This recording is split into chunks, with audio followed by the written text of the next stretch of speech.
नमस्कार, हर हर महादेव, जय भोलेनाथ। आप सभी का स्वागत है। ये है चाचा का रेडियो। मैं हूँ नितिन, कहानियाँ सुनाता हूँ। आज का जो आर्टिकल है ये कोलकाता के हाई कोर्ट के बारे में है। आपको शायद पहले से कुछ ना कुछ पता होगा, लेकिन जो मैं जानकारी दूंगा ये थोड़ी सी और ज़्यादा भीतर वाली मिलेगी। आप पहली बार आए हैं तो दो एक कहानियाँ देखिएगा। अगर आपको उचित लगती है तो चैनल को सब्सक्राइब कर सकते हैं, बेल आइकन दबाइएगा और फिर ऑल के ऑप्शन को, तो मैं नेक्स्ट बार आपसे मिल पाऊंगा। अदरवाइज भीड़ में कहीं खो जाएंगे। पसंद आने पे आप लाइक का बटन भी दबा सकते हैं। आपको नहीं पता था, हमने आपको बता दिया। कमेंट करने के लिए एकदम मुफ्त है, सुविधा आपके लिए खुली रखी गई है। तो कमेंट में आप लिख सकते हैं आपका सुझाव, आपका फीडबैक। देखो, जब भी हमारा किसी से अनबन हो जाता है तो हम बोलते हैं ना कि आई सी यू इन कोर्ट, मैं तुझे अदालत में देखूंगा, मैं तुझे अदालत में देख लूंगा, वहां मुझे न्याय मिलेगा। बट ऐसा सोच कर देखिए, न्याय के इस पवित्र मंदिर में किसी के साथ अगर अन्याय हो जाए और वो उस कोर्ट में अपना घर कर ले, तब क्या हो?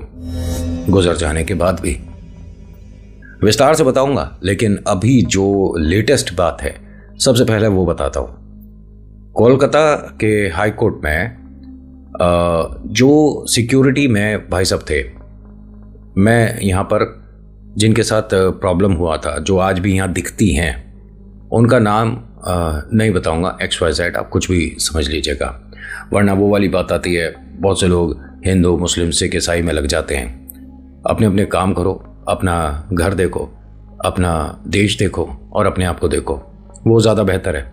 दूसरा कौन क्या कर रहा है उसमें समय बिताने के लिए 24 घंटे कम पड़ जाते हैं। ये सारी चीज़ें मंत्रियों के लिए छोड़ दो तो बेहतर है। होता क्या है कि ये जो मैं कोर्ट के बारे में बता रहा हूँ, यहाँ जो भाई साहब काम करते थे, इनका नाम गोपाल मान लेते हैं।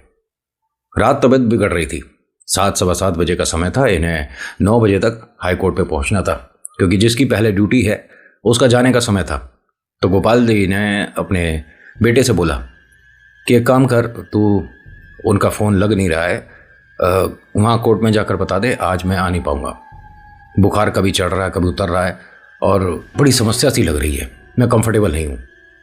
अब इनका बेटा गया और इनका घर इस कोर्ट से, गोपाल जी के बारे में बोल रहा हूँ, तकरीबन आधे घंटे के रास्ते पे था। बेटे ने जाकर वहाँ बताया। उन्होंने कहा कि अरे मुझे भी ज़रूरी है पहुँचना, हमारे घर कुनबे में शादी है और कन्यादान वगैरह सब हमने करना है, मैं नहीं रुक पाऊँगा। बेटा तू गोपाल जी को फ़ोन कर और मेरी बात करा। इसने अपने घर फ़ोन किया, गोपाल जी से बात कराई। गोपाल जी ने कहा अरे मेरे तो बिल्कुल दिमाग से निकल गया था, बिटिया की शादी है आज, तो एक काम कर, मैं अपने बेटे को बोल देता हूँ, ये रुक जाएगा। हाँ ठीक है सुशील, तू रुक जा। सुशील ने कहा कि हाँ हाँ कोई दिक्कत वाली बात नहीं है, मुझे बता दो क्या क्या करना है। उन्होंने कहा कि करना क्या है, तुझे कोर्ट में एक तो अंदर नहीं जाना है, बाई चांस वॉशरूम जाना है तो ये जो साइड वाली गैलरी है इसमें से जाकर आप इस्तेमाल कर सकते हो। जो जजेस का कमरा है उस तरफ नहीं जाना, और जो वकील साहब का चैम्बर साइड में जो बन रहे हैं वहाँ मत जाना।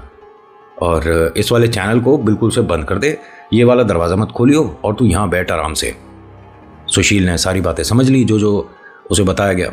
और रात में मतलब कोई ऐसा प्रवेश ना करे, आसपास से बहुत से लोग आ जाते हैं, ख़ास तौर से जो मोबाइल लेकर आते हैं। बहुत से लोगों को खुजली है, कीड़ा है, यहाँ पर आकर वीडियो बनाते हैं कि यहाँ भूत है, तू समझ रहा है ना। सुशील ने कहा 1 मिनट, रात में मतलब यहाँ पर लोग आते हैं और वीडियो बनाते हैं क्या? मैं समझा नहीं। गोपाल जी को यहाँ पर काम करते हुए 8 साल हो गए। तुम कोलकाता कब से रह रहे हो?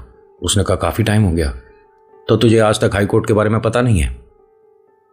काका मुझे ऐसा बस ये बताया था पापा ने, जो सामने वाली दीवार है इसके पास कहीं कुछ उन्हें दिखी थी कोई औरत। तो तूने विस्तार से जानना चाहा नहीं? बेटा एक काम कर, अभी मैं देर हो जाएगा, वैसे ही ऑलरेडी बहुत लेट हो चुका हूँ, तो कल गोपाल जी से बात करियो। और हाँ प्लीज़ अंदर मत जाना। ठीक है। अब ये तो भाई साहब चले गए। अब गोपाल यहाँ अकेला था। जो ड्यूटी पे दूसरा लड़का था ना, उसने बिल्कुल भी इंटरेस्ट ही नहीं दिखाया बात करने में। सबसे पहले सुशील ने उसी से पूछा था कि इस कोर्ट में तुम अंदर गए हो और अभी अंदर से ही आ रहे थे, तुम्हें कुछ कभी डरावना दिखा, महसूस हुआ? उसने कोई जवाब नहीं दिया। बस हाँ उसने एक बात बोली थी, नौकरी करने आया, नौकरी पे ध्यान दे। अब जब आप किसी से बात करना चाहते हो और वो आपको रिप्लाई ऐसा रूखा सा दे दे तो दोबारा बात करना बनता भी नहीं है। सुशील ने अभी सोचा कि अरे मेरे को क्या ज़्यादा पड़ी है जो मैं इससे बार बार बात करूं। 3 बार बात करने के बाद रिप्लाई क्या अजीब सा आया। इसने पिताजी को फ़ोन करा। गोपाल जी ने कहा कि बेटा तू तो खाना भी नहीं खा कर गया था और कम से कम आकर खाना तो खा जाता। नहीं नहीं पिताजी आप निश्चिंत रहिए, मुझे ऐसी भूख नहीं है। अगर भूख होगी तो आसपास कुछ होगा ना यहाँ ठेली वगैरह। उन्होंने कहा यह कोर्ट के सामने इस वक्त तो कुछ नहीं मिलेगा। हाँ दिन में जब चहल पहल होती है तो कभी कुछ खाने को मिल सकता है और हो सकता है कि चाय मिल जाए। कुछ देर में साइकिल वाला वहाँ पर आता है एक, और लास्ट चाय हम सभी की होती है। हम सभी की? पिताजी आप और यहाँ कितने लोग रुकते हैं? उन्होंने कहा तकरीबन हम 3 लोग तो हैं ही, कभी कभी 2 रह जाते हैं, कभी 4 हो जाते हैं। आज कितने लोग हैं? बस एक लड़का है और काका चले गए और मैं हूँ। उन्होंने कहा हो सकता है कि उन्होंने छुट्टी कर ली हो, कोई बात नहीं, रात में ऐसी कोई परेशानी नहीं होगी। लेकिन हाँ बेटा तू पहले वाले कमरे में, जज वाले कमरे में, और जो कॉरिडोर की साइड वाली जगह है वहाँ मत जाइयो। तू बाहर वाले जो बना हुआ है ना वहीं बैठ। पिताजी इस कोर्ट में भूत प्रेत हैं? ये किसने तुझे बता दिया? एक बार आप माताजी से बात कर रहे थे। अरे कुछ नहीं, वो सिर्फ एक कोई बहरूपिया था, महिलाओं के कपड़े पहनकर वो बैठा डरा रहा था, पकड़ में आ गया था। अच्छा अच्छा, मुझे लगा कि यहाँ कोर्ट में ऐसा काका बोल रहे थे, बट वो तो सीरियस होकर बोल रहे थे। तेरे काका बहुत मजाक किया है, अब तू अपना ध्यान रख। और सुन, मैं छोटे भाई के हाथ खाना भिजवा रहा हूँ। अरे पापा कोई ज़रूरत नहीं है, अरे आ जाएगा वो, अभी बस कोचिंग से आने वाला है, मैं खाना भिजवा रहा हूँ। ठीक है। अब इनका छोटा भाई आया, खाना लाता है और भाई से कहता है कि आप खा लो और मैं टिफ़िन ले जाऊँगा। अब ये छोटा भाई बैठा हुआ था, बड़ा भाई खाना खा रहा था, तो छोटे भाई ने बड़े भाई से एक बात बोली कि भैया आप ना खाना खाने के बाद हनुमान चालीसा कर लेना। बड़े भाई ने पूछा कि अब रात में? हुआ क्या है? नहीं मुझे, पिताजी को भी देखो मैं रोज ये बोलता ही हूं ना, बस आप पढ़ लेना, आप पर कोई संकट नहीं आना चाहिए, आप मेरे बड़े भाई, मेरा सब कुछ हो। सुशील ने कहा कि बात बताएगा मुझे? तो इसने बोला कि आज अमावस्या है और माता जी ने ये बात बोलने को बोली है, माँ घबरा रही हैं, माँ को फोन कर। इसने फोन करा। माँ क्या हुआ? बेटा मुझे बहुत डर लग रहा है, वो औरत तेरे सामने ना आए। माँ कौन औरत? पिताजी ने बताया कोई बहरूपिया था, वो पकड़ में आ गया था, आप क्यों डर रही हो? तू एक काम हमारे मन से नहीं कर पाएगा, हम बोल रहे हैं कि बस तू अपनी नौकरी शुरू करने पे एक बार हनुमान चालीसा बोल लियो ना। अरे हाँ हाँ बोल लूँगा, और ऐसा नहीं है कि अगर नहीं बोलूँगा तो बाबा का आशीर्वाद नहीं रहेगा, आप टेंशन मत लो, सब कुछ ठीक है। अम्मा ने भाई देखो अपने दिल की जो बात थी वो कही। सुशील ने छोटे भाई से पूछा कि ये तू मानता है भूत प्रेत आत्माएं होती हैं? उसने कहा हाँ भैया, जो मेरे दोस्त हैं उनके पापा वकील हैं, उन्होंने अपनी आंखों से यहाँ एक कटे सिर की औरत देखी है। क्या बेकार की बात कर रहा है? हाँ हाँ भैया, और सच में यहाँ कोर्ट में अंदर की तरफ पहले कैमरे नहीं थे, लगवाए गए थे, और उसमें जो रिकॉर्ड हुआ था वो तो बहुत लोगों ने देखा है। जो ऑफिस की दराजें हैं अपने आप खुल रही थी, बंद हो रही थी 2:45 बजे के आसपास। जो सारे कागज हैं बिना पंखा बिना खिड़की खुले न जाने कैसे हवाओं में थे। मुझे उसके बाद से तो इस कोर्ट में आने में डर लगता है। देख छोटे, तू बेकार की बात मत कर, मेरा खाना हो गया, तू ले जा। भैया आप ना प्लीज़, आपको कोई भी काम होना, टॉयलेट वगैरह भी जाना है तो कोर्ट के बाहर चले जाना। यार तुम सब बहुत ज़्यादा नहीं डर रहे? मैं ठीक हूँ, मुझे कोई परेशानी नहीं होगी, ईश्वर कृपा करें। अब ये छोटा भाई तो बोलकर चला गया, लेकिन सुशील के मन में डर आ गया। माताजी परेशान है, पिताजी भी बार बार कि बस उस तरफ नहीं जाना, और जो छोटा भाई है इसने तो यार की कटे सिर की कोई औरत देखी है। ये मतलब थोड़ा कंफ्यूज भी था। सामने वाला थोड़ी बात कर ले तो यार मन हल्का हो जाए। सुशील चुपचाप बैठा था। वो लड़का जहां ये सब परिवार बता रहे थे कि ना नहीं जाना, वहां अंदर जा रहा था। सुशील ने आवाज दिया, 1 मिनट भाई किधर? उसने पलट कर देखा कि जरा मैं टॉयलेट होके मुंह हाथ धो के आ रहा हूँ भाई, कोई परेशानी है? नहीं नहीं, लेकिन वो उधर की तरफ है ना, वहाँ चले जाओ। तो उसने रिप्लाई क्या दिया कि तुझसे ज़्यादा मैंने देखा है ये कोर्ट, और मैं आज से कोई नौकरी नहीं कर रहा हूँ, मुझे 3 महीने हो गया है, समझ आ गई? और हाँ, मुझे कोई भूत प्रेत चुड़ैल नहीं दिखते। सुशील ने कहा कि भाई मैंने वो तो बात करी ही नहीं है, और जब दिखने होते हैं तो दिख भी सकते हैं। अगर ये चीज़ होती हैं और यहाँ पर हैं तो क्या पता कब दिख जाए। सुशील ने ऐसा बोला और रजिस्टर में जो इनकी एंट्री वगैरह थी वो कर रहा था। करीब 1-1.5 मिनट बाद वो लड़का हांफता हुआ सा, भागता हुआ, गिरता, इधर उधर टकराता हुआ एकदम सामने वाले गार्डन के पास आकर गिरा। सुशील भागता हुआ रजिस्टर छोड़ छाड़ के उसके पास आता है, उसे बैठाता है, पानी वानी पिलाता है, पूछता क्या हो गया भाई?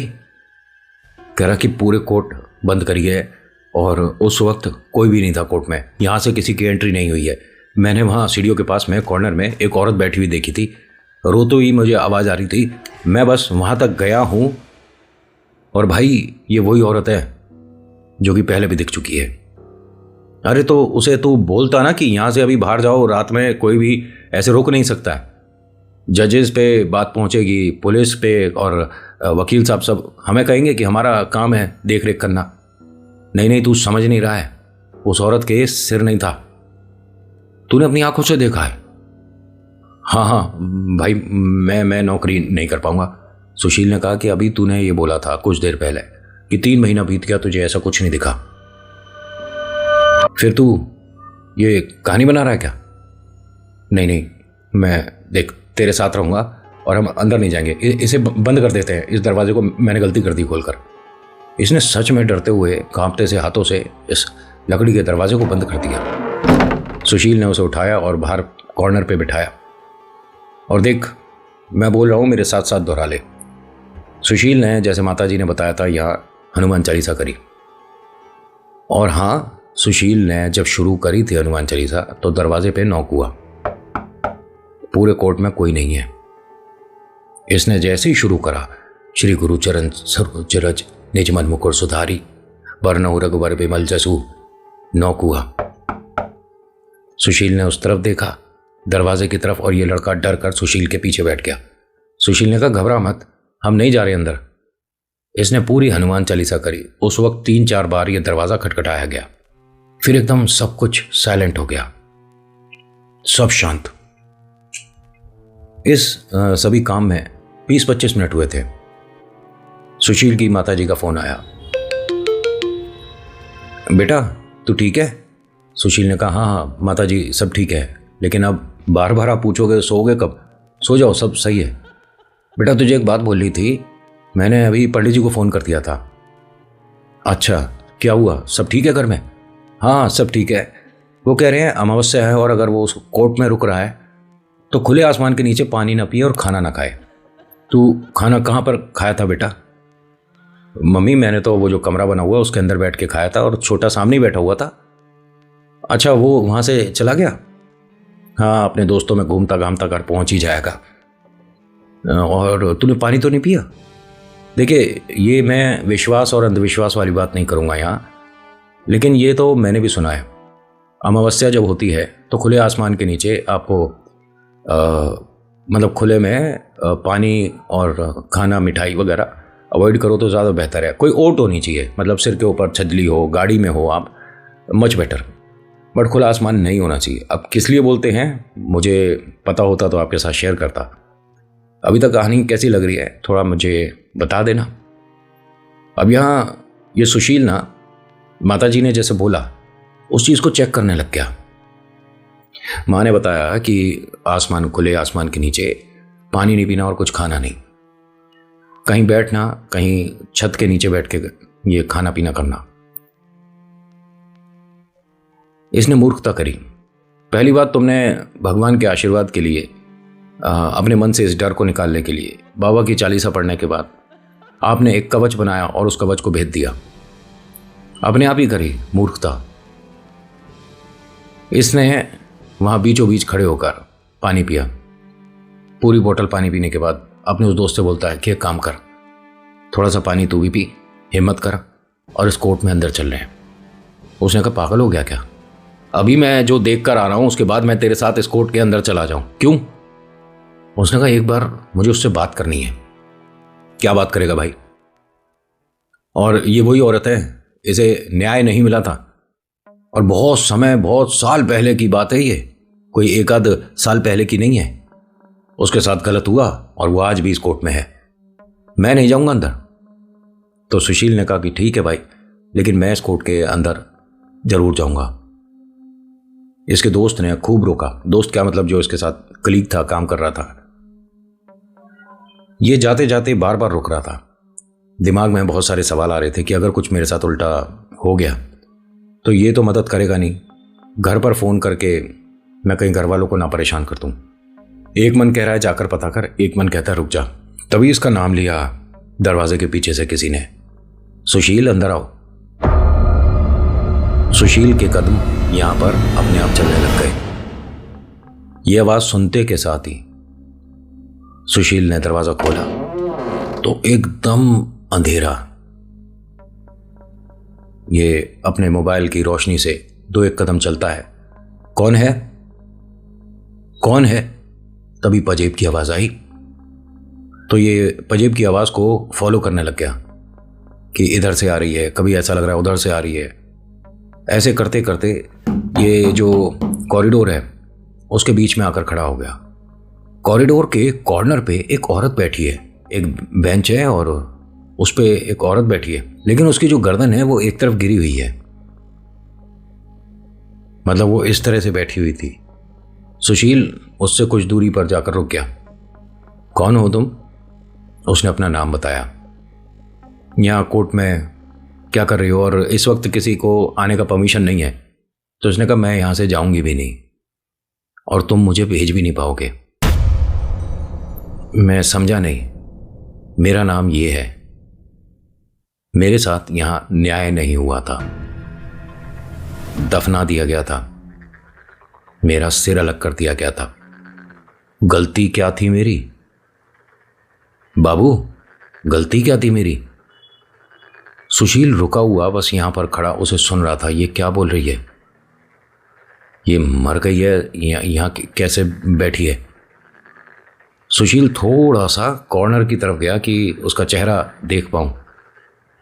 कम से कम कल जब मैं पुलिस को बताऊंगा इसके बारे में, तो अगर स्केच आर्टिस्ट कोई मिला तो बता दूंगा ना कि इस तरह की औरत को मैंने देखा है। इसके हाथों में ना बहुत सारी ज्वेलरी टाइप की दिख रही थी, पैरों में पजीब दिख रही थी। सुशील का दोबारा से उसने नाम लिया। सुशील ने कहा कि ऐसा है कि मेरे बारे में आपको किसने बताया? पिताजी को जानते हो आप? तुम्हारे पिता का नाम गोपाल है ना? उन्होंने एक बार मेरी आवाज सुनी है। मैं यहां कोई मन से नहीं, क्रोध में रह रही हूं और तुम मुझे भेजने वाली बात दोबारा मत करना। हो सकता है कि तुम्हारे को डर क्या होता है ज़्यादा नज़दीक से देखने को मिल जाए।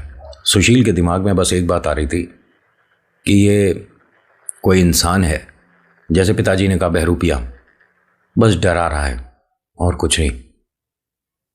इसने मोबाइल की फ्लैशलाइट को ऑफ करके इसकी फ़ोटो खींची। पता चल जाएगा ना सुबह, मतलब दिखा सकते हैं कि हाँ कोर्ट में इस बेंच पे ऐसे ऐसे एक औरत बैठी थी। वो सामने बैठी है और इसने फ़ोटो खींची। फ़ोटो में नहीं आया कुछ भी। इसके हाथ से फ़ोन छूट गया। वो औरत हंसने लग गई।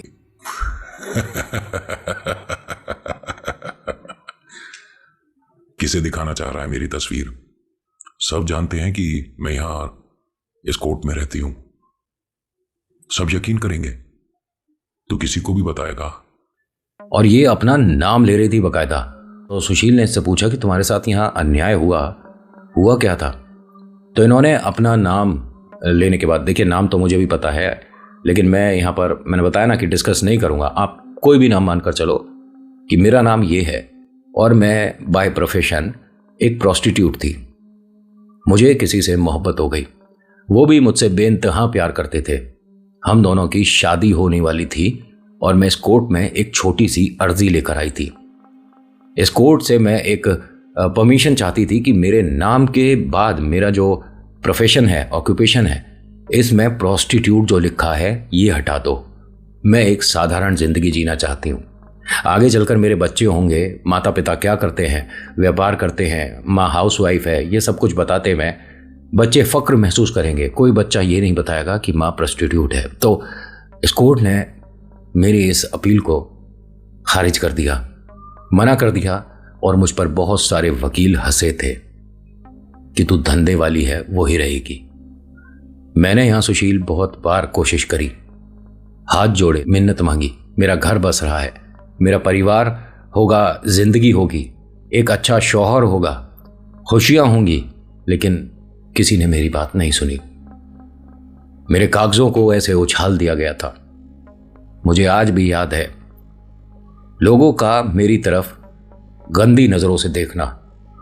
हाँ, मैं बाय प्रोफेशन प्रोस्टिट्यूट थी, वो मेरा काम था, घर चलता था, 5 लोगों की रोटी आती थी। लेकिन मेरे साथ बहुत सब लोगों ने गलत किया। सुशील को ये बात बहुत भीतर तक चुभ गई। देखिए, न्याय अन्याय कोर्ट में किसी को मिलता है, किसी को नहीं, और बहुत से पेंडिंग। सुशील ने कहा कि मैं आपकी कोई मदद कर सकता हूं। नहीं सुशील, कोई मदद नहीं कर सकते। जब मदद करने वाली बात थी, सबने अपने हाथ बांध लिए, और जिन्होंने मेरी तरफ देखा उन्होंने गंदी नजरों से देखा। हाँ, मेरे से गलती हुई, मुझे प्रोफेशन को शायद और लेना चाहिए था, लेकिन जब मैं एक सही राह पर आने वाली थी, आना चाह रही थी, तो मुझे क्यों रोक दिया? मैं कोर्ट से बस अपने नाम के पीछे से ये प्रोस्टिट्यूट हटा दो, यही तो कहने आई थी, इसके अलावा कुछ नहीं। आपने फिर क्या उनसे शादी करी थी? मैं उसके घर पहुंची तो उसे पुलिस ले जा रही थी किसी इल्जाम में। बाकी की बात मैं कुछ नहीं बता पाऊंगी और मेरा पीछा मत करना। ऐसा बोलकर ये औरत यहां उठी है। जैसे जैसे वो दूर जा रही थी, ऐसे ऐसे सुशील को उसका सिर गायब होता चला गया, ऐसा लगा। आगे चलकर जब वो मुड़ी है जहां पर उसे हमेशा देखा गया, और पता नहीं कितने लोगों ने उस वाली सीढ़ियों के पास इस महिला को बैठे देखा है, वो वहां जाकर बैठ गई। सुशील 8-10 कदम चला ही था, तभी एक आवाज आई कि इससे आगे मत आना। और पाजेब की आवाज बहुत ज्यादा क्लियर हो गई थी, मतलब जैसे गुस्से में उसने पैरों को जमीन पर पटका हो। इससे आगे मत आना। सुशील यहीं रुक गया। सुशील ने उसकी बात का मान सम्मान रखा और यहां से उल्टे कदम इस कोर्ट से बाहर आ गया। इसका दोस्त वो इंतजार कर रहा था कि तुझे इतना समय लग गया, तू ठीक है? सुशील ने कहा, हाँ मैं बिल्कुल ठीक हूं, लेकिन मैंने एक औरत को देखा है। तुझे डर नहीं लगा सुशील? नहीं, डर ऐसा तो नहीं, लेकिन उसके साथ गलत हुआ यार। भाई देख, ना तू वकील है ना मैं जज हूं। अब जो गलत सही है, जब होना था जब हुआ। इस औरत के बारे में कई लोगों को पता है। मैं तुझसे इसीलिए बात नहीं कर रहा था कि न जाने तू इस बारे में क्या सोचता है, क्या बताता है। एक काम करते हैं ना, बाहर चलते हैं, गेट के बाहर रहेंगे। सुशील ने कहा, कहीं जाने की जरूरत नहीं है, वो हमें कोई नुकसान नहीं पहुंचाएगी, तू मेरे साथ यहां बैठ। सुशील की इस हिम्मत को देखकर इसने भी दोस्ती का हाथ बढ़ा दिया। सुबह सुशील की ड्यूटी अब जब ओवर हुई तो जो लोग आए उनमें से एक भानु नाम के भाई साहब थे। उन्होंने आकर देखा, अरे गोपाल का बेटा सुशील आया हुआ है, तू ठीक है? हाँ हाँ बेटा, अगर तू आने वाला था पहले बताता, मैं रात की नौकरी कर लेता, मैं डबल शिफ्ट कर लेता, कोई दिक्कत नहीं। तू मत आया कर यहाँ कोर्ट में, ठीक है? और रात में रुकने का ज़रूरत नहीं है। तुम दोनों ठीक हो ना? अब उस लड़के ने तो ज़्यादा कुछ बात नहीं करी और चला गया। सुशील ने कहा कि वो जो औरत है, नाम लिया इसने उस औरत का, काका उसके साथ गलत हुआ ना? देख, 1 मिनट सुन, तू कोर्ट में अंदर गया था? हाँ। तूने उससे बात करी है? हाँ। देख, उसके लिए हम कुछ नहीं कर पाएंगे। उसका पता है, शरीर नग्न अवस्था में, मतलब उसके ऊपर कोई भी कपड़ा नहीं था, बिल्कुल नेकेड थी। एक आदमी के घर पे उसके गार्डन में दफनाई हुई मिली थी। उसके शरीर पर कोई गहना नहीं था, उसके शरीर पर सिर्फ पाजेब थी, और ये पाजेब आज भी सुनाई देती है। गलत हुआ उसके साथ। यहाँ वो सिर्फ इसीलिए तो आई थी कि उसके नाम के पीछे से प्रोस्टिट्यूट हट जाए। तुझे क्या बताया? सुशील ने कहा, एक एक बात जो आप बोल रहे हो मैंने खुद सुनी है और उसने बताई है। इसने जो अपने साथ हुआ वो बताया इन्हें, काका को। उन्होंने कहा, बेटा बहुत भाग्यशाली है, वरना हर किसी को यहाँ पर डरावना अनुभव हुआ है। इतने आराम से कोई बाहर नहीं आया। कुछ ना कुछ डरावनी यादें या भयानक निशान ज़रूर मिले हैं लोगों को। नहीं नहीं काका, मेरे को उसने मतलब हर्ट तो नहीं किया, मैं जैसा गया था वैसे आया। उन्होंने कहा, वैसा तो नहीं आया। इसे सुशील को एकदम अजीब लगी। मतलब तेरे गले पर निशान कैसा है? सुशील ने अपना मोबाइल निकाल कर जब देखा तो उसके गले पर मतलब 3 लाइन थी। अब ये कैसे आई, कब आई, इसके किसी तरह का कोई चोट नहीं लगा है, रात में किसी भी चीज़ से स्क्रैच नहीं आया था। वो औरत तो इससे बहुत दूर थी, ये कब आई इसे नहीं पता। इसने घर जाकर पिताजी को भी सारी बात बताई। तो पिताजी ने कहा कि हमने जैसा सुना है कि औरत जब जिनसे शादी होने वाली थी उनके घर पहुंची तो उसको पुलिस किसी चोरी के उसमें ले जा रही थी। उसकी ज़िंदगी एक तरह से तबाह हो गई, बर्बाद हो गई। और फिर उसके बाद वो औरत कभी किसी को नहीं दिखी थी। बहुत समय तक उसकी तलाश होती रही, तब जाकर उसकी एक बॉडी एक हीरो के व्यापारी के शायद मतलब गार्डन में मिली थी। गलत तो उसके साथ हुआ, उसके शरीर को भी शायद अच्छे से लोगों ने विदाई नहीं दी थी। बेटा ये दुनिया ऐसी है, कभी कभी जिंदों को न्याय मिल जाते हैं, कभी कभी मरे लोग न्याय की तलाश में कोर्ट के चक्कर काटते हैं। सुशील ने अपने पिताजी को कहा कि आपकी हिम्मत की मैं दाद देता हूं, ऐसी जगह पे आप नौकरी कर रहे हो। उन्होंने कहा, बेटा जो आदमी घर परिवार की सोचता है कभी कभी डर को पीछे छोड़ देता है।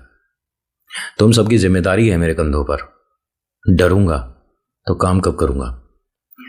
आज के आर्टिकल में इतना ही। अगर ठीक लगा हो तो please hit the like button, share करिएगा, कमेंट करिएगा, बताइएगा आपका सुझाव विचार। फीडबैक की बहुत ज़्यादा ज़रूरत रहती है मुझे। आप जो सुझाव देंगे कोशिश करेंगे उसे भी शामिल किया जाए। So thank you so much for watching. मेरा नाम नितिन है। मुलाकात करूंगा एक नेक्स्ट वीडियो में। हर हर महादेव, जय भोलेनाथ। धन्यवाद।